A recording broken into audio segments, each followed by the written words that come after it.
오늘은 이런 질문으로 시작하겠습니다. 스님들은 왜 속세 사람들보다 더 행복할까요? 돈도 없습니다. 가족도 없습니다. 맛있는 음식도 마음껏 못 먹습니다.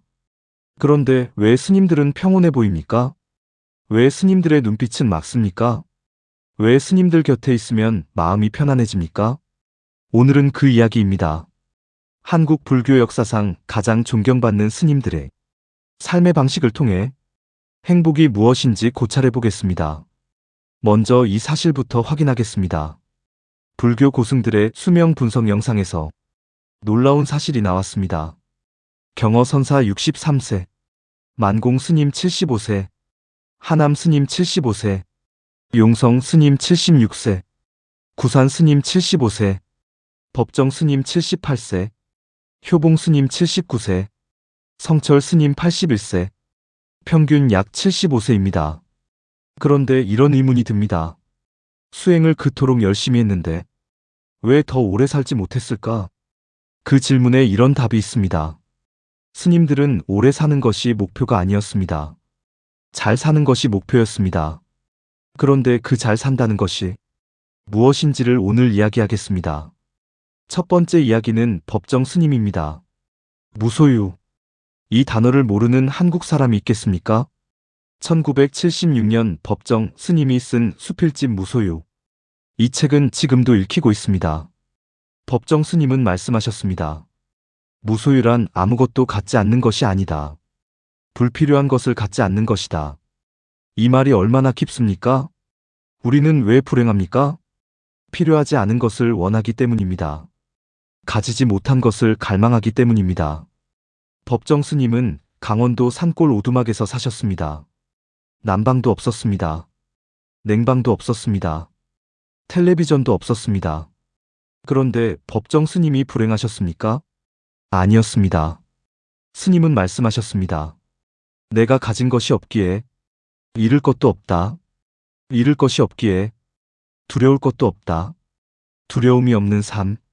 그것이 법정 스님의 행복이었습니다. 두 번째 이야기는 성철 스님입니다.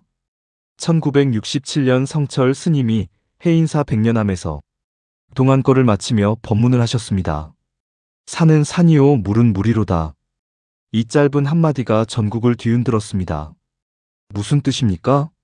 산을 보면서 산이라고 보지 못하고 다른 것을 생각하는 것이 우리의 일상입니다. 저 산을 팔면 얼마나 될까? 저 물은 왜 저렇게 탁할까? 산을 보면서 산 자체를 보지 못합니다. 성철 스님은 말씀하셨습니다. 산을 산으로 보고 물을 물로 보는 것. 그것이 깨달음이다. 지금 이 순간을 있는 그대로 보는 것. 판단하지 않고, 비교하지 않고, 원하지 않고, 그냥 있는 그대로 보는 것. 그것이 행복의 시작이라는 것입니다. 성철 스님은 또 이렇게 말씀하셨습니다. 자기를 바로 봅시다. 남을 바꾸려 하기 전에 자기 자신을 먼저 바라보라는 것입니다. 우리가 불행한 이유의 대부분은 남 때문입니다. 저 사람이 나를 이렇게 대했다. 저 사람이 나를 몰라준다. 그런데 성철 스님은 말씀하셨습니다. 자기를 바로 봅시다. 그 화살이 자신을 향할 때 진정한 수행이 시작된다는 것입니다. 세 번째 이야기는 만공 스님입니다. 만공 스님의 일화 하나가 있습니다. 일제강점기 때 이야기입니다. 일본 총독부가 조선 불교를 통제하려 했습니다. 어느 날 일본 불교 고위층이 만공 스님을 찾아왔습니다. 우리 일본 불교와 조선 불교가 하나가 되어야 합니다. 만공 스님이 말씀하셨습니다. 하늘에서 눈이 내리면 높은 산에도 내리고 낮은 곳에도 내린다. 그런데 녹는 것은 각자 다 다르다. 불교는 하나지만 조선의 불교는 조선의 방식으로 있어야 한다는 뜻이었습니다. 아무도 정면으로 반박하지 못했습니다. 만공 스님은 선으로 세상을 이기셨습니다.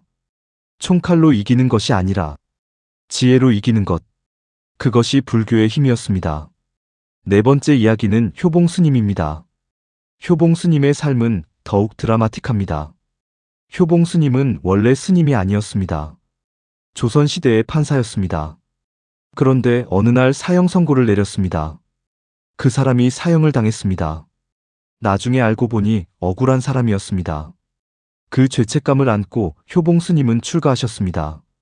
판사에서 스님이 된 것입니다. 그리고 평생 수행하셨습니다. 79세에 돌아가셨습니다. 효봉 스님은 말씀하셨습니다. 한번 잘못 내린 판결이 평생의 수행으로 이어졌다. 고통이 스승이 됩니다. 가장 큰 잘못이 가장 깊은 수행으로 이어집니다. 키사고타미가 죽은 아들을 통해 깨달음을 얻었듯이 효봉 스님은 잘못된 판결을 통해 수행의 길로 들어서셨습니다. 다섯 번째 이야기는 용성 스님입니다.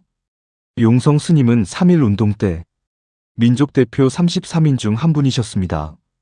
불교 스님이 독립선언서에 서명한 것입니다. 감옥에 갇혔습니다. 고문을 받았습니다. 그런데 흔들리지 않으셨습니다. 용성 스님은 말씀하셨습니다. 몸은 가둘 수 있어도 마음은 가둘 수 없다.